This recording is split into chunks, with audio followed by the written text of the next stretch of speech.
subscribe for a fedora tilt. Alright, what are we talking about today? This is interesting. Let me kidnap the male lead. Um, First of all, rating-wise, like, I don't know, maybe like a 7 or so. The most standout thing about the series is basically just the concept. Which, here's the thing, it's an isekai, and the reason I think I read so many different isekais is because they're normally not very unique in the whole, like in like the totality of their story, but they always have some weird idea that like is the catalyst for the story, and this one kind of reminded me of that fact. um, so yeah, I guess we'll just get into it. So just to the story, this girl is reincarnated into a world as like I don't want to say like sub-villain, but like a basically irrelevant character that does like one thing in the story, and the basic idea is she kidnaps the male lead in the original story. So she's brought into this world, and she goes about her life, and she kind of avoids doing this whole thing, but she realizes like one issue where like at the end of the story there's this demon, right, that causes a ton of problems in the world, and something that kind of needs to happen is this male lead and the female lead coming together. Now, they don't dive into this, so it's entirely possible that they don't need to meet based on how the story is going, and it's more so just like a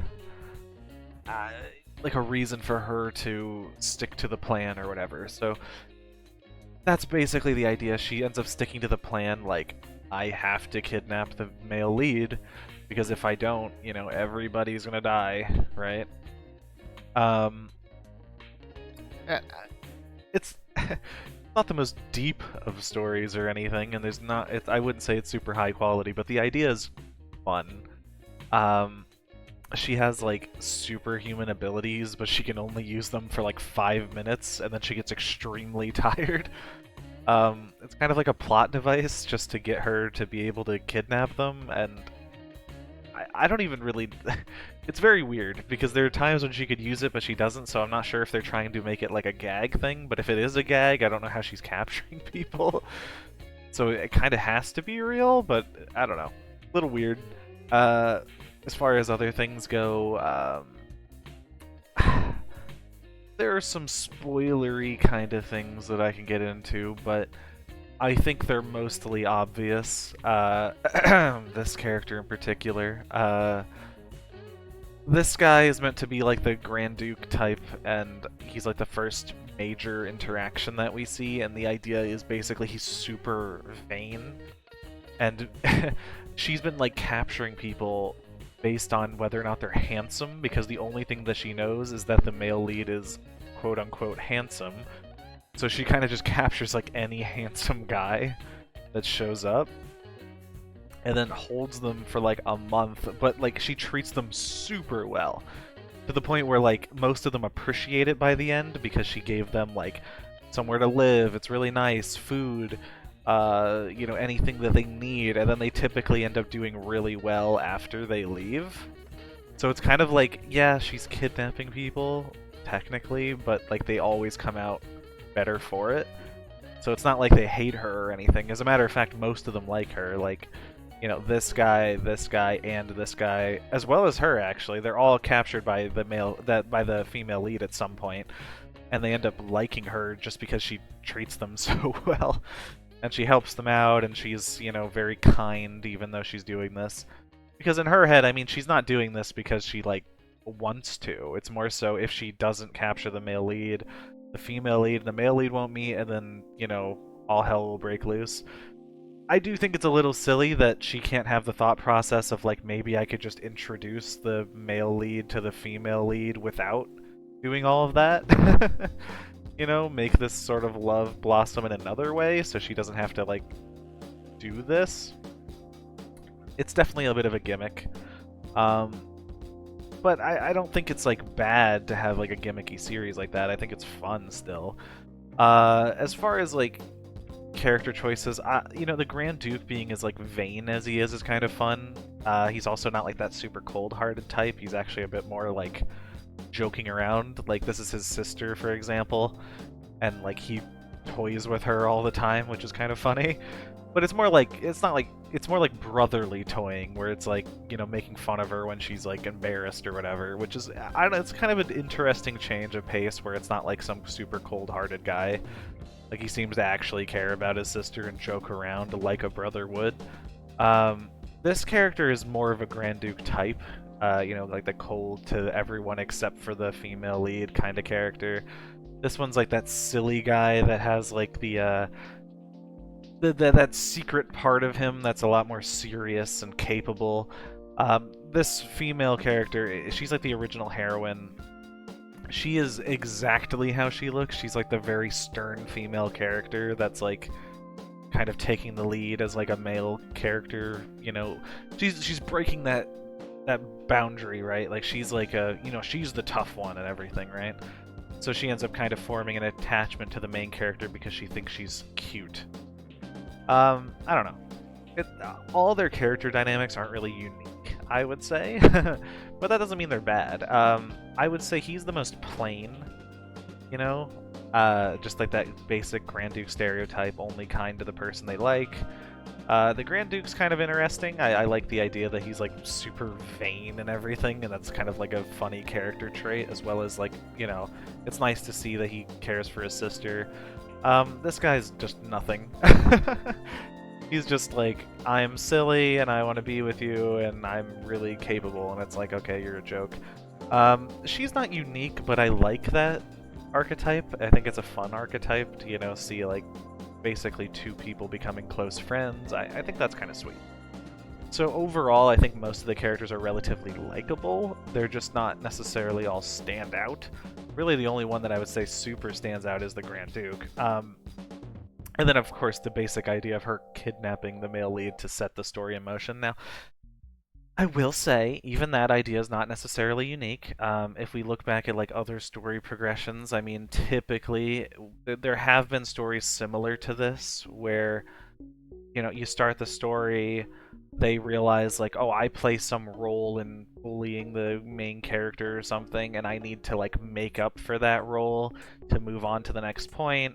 But then characters end up liking this character, and they slowly start to build more relationships, and then people that were good before start to be jealous of the main character. It's a pretty normal progression that I've seen a dozen or so times.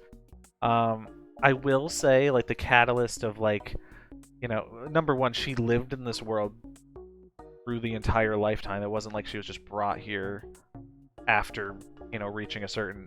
Yeah, like, just brought here when she died instantly or whatever. Like, she actually has the memories, like, right off the rip.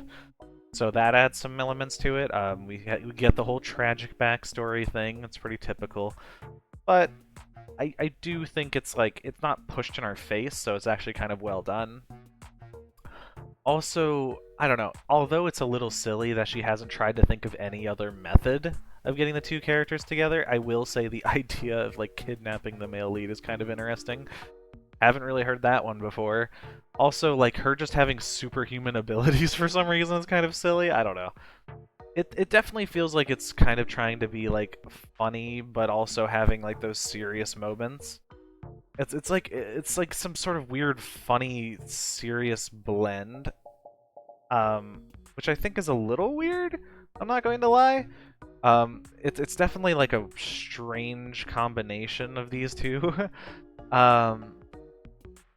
But that's not to say it's bad. It's just, I guess, where like they're definitely trying to be funny at times, but they also have like some pretty serious moments and concepts in the series, like the main character being, you know, like mistreated by certain family members and just those kinds of things. But I mean, I think that's like a rundown of like the basic elements of the story. So I guess we can move on to the old SAE. What is the SAE? Well, it's story, art, enjoyment. Story-wise, you know, it doesn't stand out, but I do like the idea. I think without the unique idea, I'd probably give it a 6. With it, I'll give it a 7. I think it was fun. Art-wise, once again, doesn't stand out, so because it is high, because it is decent quality and everything, I think the fair rating would be a 7. Typically, if it's decent quality but not necessarily super, I like to give it that. Now, I will say there's a caveat to this. There are some designs that kind of stand out as at least slightly different, but they're not super different. There's like maybe one or two where like there's a unique gradient in hair that I haven't really seen that often or something, where it's like, yes, this is nice, but it's not super unique. But when I give it a 7, I just want to say, like, the art is very, very high quality. It's just to get an 8 and up, it has to stand out. And I don't really think this stands out to me. As far as enjoyment goes, 7. I liked it. I thought it was a fun idea. It hits, like, most of the fun tropes. It doesn't really dive into anything that I really dislike. There's some weird moments where it's like, you know, why hasn't she really tried to do anything else and things like that, but I also think it's trying to be a little more comedic than it is serious at times, so it's understandable. So, overall, 7. Pretty good. Not bad. I like it. I'll say, like, the story, it's not super unique. Like I said, 7 is a pretty reasonable rating, but it's not, like, bad. It's just, you know, a couple of fun ideas, like the Grand Duke and the main idea of, like, kidnapping the male lead to get the story in, like, motion. So it's like, it's fun ideas, but it doesn't necessarily stand out. The art, again, it's a good quality and everything. It's not going to blow your mind. It's not going to be your favorite kind of artwork. It's just solid enough. Enjoyment-wise, I mean, if you like other isekais, you like, you know, the basic tropes, and you like to have a little bit of a twist on them, I think it's a fine series. It's pretty fun. I enjoy it. That's the best way to describe it, fun. Like, it's not going to be your favorite series, but it's going to be fun. So, yeah, I think a 7 is a solid rating. It's a solid series. I think you wouldn't, you know, be missing out if you didn't read it, but I also think it is a fun read. So yeah, I think that's about it. I'd appreciate if you could like, comment, subscribe, maybe leave another story you want me to read down below. Even if I've read it, I'll read it again. I don't really care. And, yeah, I'll see you.